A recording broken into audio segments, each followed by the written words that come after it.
I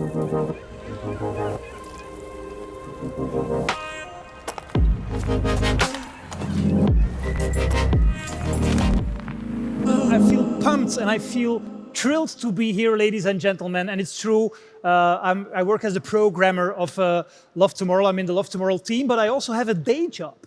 And in my day job, I help organizations explore and find the grip on their future narrative. Are there people who are here to learn stuff, to learn new stuff, to stretch their awareness? Anyone?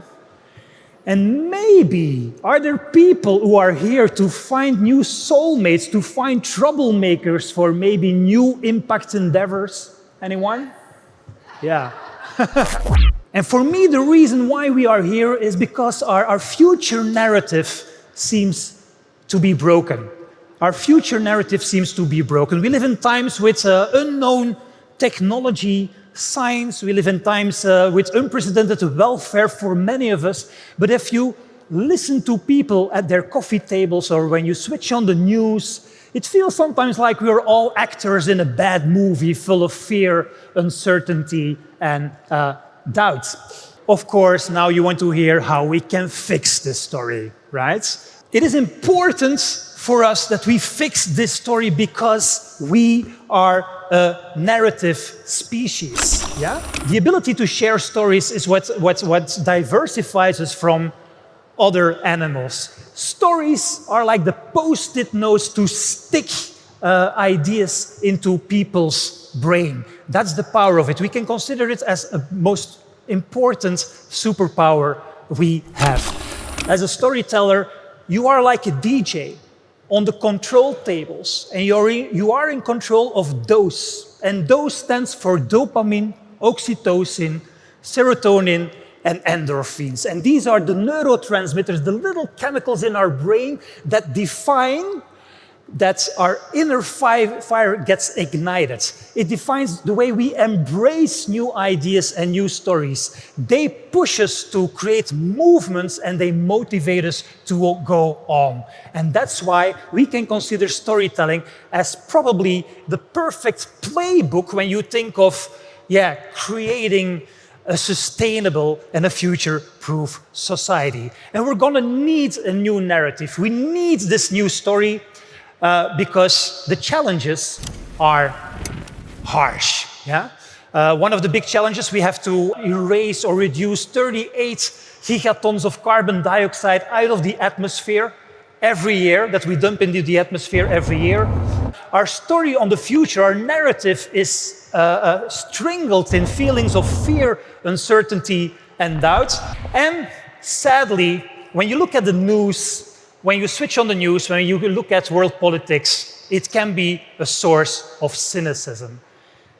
But I want to drill down this big, grand future narrative into pieces. What are the building blocks? What are the ingredients? And let's look at them one by one. Then we have to think of innovation boulevards like renewable energy, circular economy, regenerative agriculture, for instance. And let's have a look at, for example, the story of solar and wind. On the upside, in black, you might recognize the pessimist story, and you might recognize some chapters or episodes on that. Below, you will see the optimist reality. Yeah? The optimist realities and its own chapters on the same story. Now, the problem with pessimism is that it makes it easy to sound smart. As a pessimist, it is easy to find every report, the data, even YouTube movies to prove your point. But the optimist reality's problem is that it makes you sound foolish and naive, while the optimist reality is just happening below the surface. And it only kicks up like a hockey stick the moment people start to embrace it and consider it as the new normal. Another problem with pessimism is that it comes with a high price. Pessimism results in anger. It results in brains that go on mute, and that makes it very difficult to engage people for a thriving society. We have to rethink our story. We have to contribute with the best of our talent and expertise to a new story that is desirable and that is interesting for everyone. We have to also rediscover how to play with feelings of awe, marvel, and magic. Awe, marvel, and magic. Yeah? And there is an interesting scientific phrase on what awe really represents. And awe is the sensation that you feel in confrontation with something big that transforms our understanding of the world. And I believe this is the narrative strategy that we all have to follow. There will be experts who will share stories on how to survive and how to stay mentally healthy in a nutty world. There are stories on how to create the energy infrastructures for our future neighborhoods, maybe even countries, maybe even entire continents. Chloe Rutherfeld will engage us and invite us to explore our wildest food fantasies while questioning the emotions of what we eat, the routines of what we eat, and even the ethics of what we eat. And the interesting thing is that the way we produce, grow, and distribute our food is finally at a very interesting series of tipping points, and we can wonder how we can embrace these totally new ways we grow our food. Many tales today will be about how we can collaborate with nature's superpowers like kelp or hemp or fungi or microorganisms or algae to create the new products, sometimes day-to-day ordinary products, sometimes very exclusive products of tomorrow. And yes, we can also make use of nature to clean up our very polluted soils right here in Flanders and maybe clean up the soils and groundwaters elsewhere in the world. We love conceptual diversity. We love mingling artists with designers and engineers and technologists and scientists. And that's why Milan Mayberg will introduce and demonstrate his technology that will allow us as people to have a new, deeper connection with nature, even talk with nature in a natural language. Later on this stage, Jessica den Outer will talk about her endeavors to advocate on the fundamental rights of nature. Imagine a world where rivers, mountains, coral reefs, and ecosystems will have fundamental rights. Now, if you look at the big and interesting, impactful narratives, initiatives, and projects all over the world, something is interesting. They seem to have some elements in common. One of the elements is that they have an attractive and engaging future vision at the heart. An engaging and attractive future vision is so much stronger than statistics and numbers. And they make use of it in their journey very early because they have to create a coalition of the willing.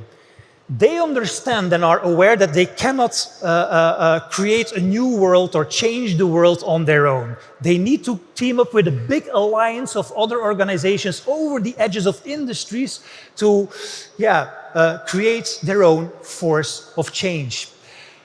As soon as possible in the process, they start prototyping. And prototyping stands for provocative prototyping. Challenging our vision of the future by translating the future in something tangible, something visible, into an experience, because after all, people don't know what they want till they experience it. And lastly, celebration. Yeah? Celebration, so important. The projects that we see that really make a difference, they show us a self-confidence and pride that in every step forward, they throw a party and they invite as much people to join the party. One more thing. For me, this edition of Love Tomorrow is really a landmark, because in this edition, in this program, we have a lot of initiatives, organizations, and projects from our own home ground, from the lowlands, from Belgium and the Netherlands. Yeah? There's not that many stories about from the US of A or other places in the world. We have to reconsider our own region. We have to rethink our own region. If you think of it, we have a big density, large density of universities, knowledge institutions connected by high-speed trains. We have two big world harbors with a stream of materials and energy in and out. It has an enormous potential to be, let's say, the Silicon Valley of circular and renewable and regenerative economy. Many people say that you cannot create the future for the simple reason that you cannot predict the future. And they are right. But what we can do is envisioning many futures possible and contribute the best of our talent and expertise to create a future that is attractive and engaging for every one of us, no matter what it will look like. And if you don't do it because it is the greatest and exciting, most exciting adventure of our time, then maybe do it for our kids. Do it for next generations or the 7.8 million species on this beautiful planet. Ladies and gentlemen, live today, love tomorrow. Let's create a future we can all fall in love with, make trouble, and enjoy this beautiful day. Thank you very much.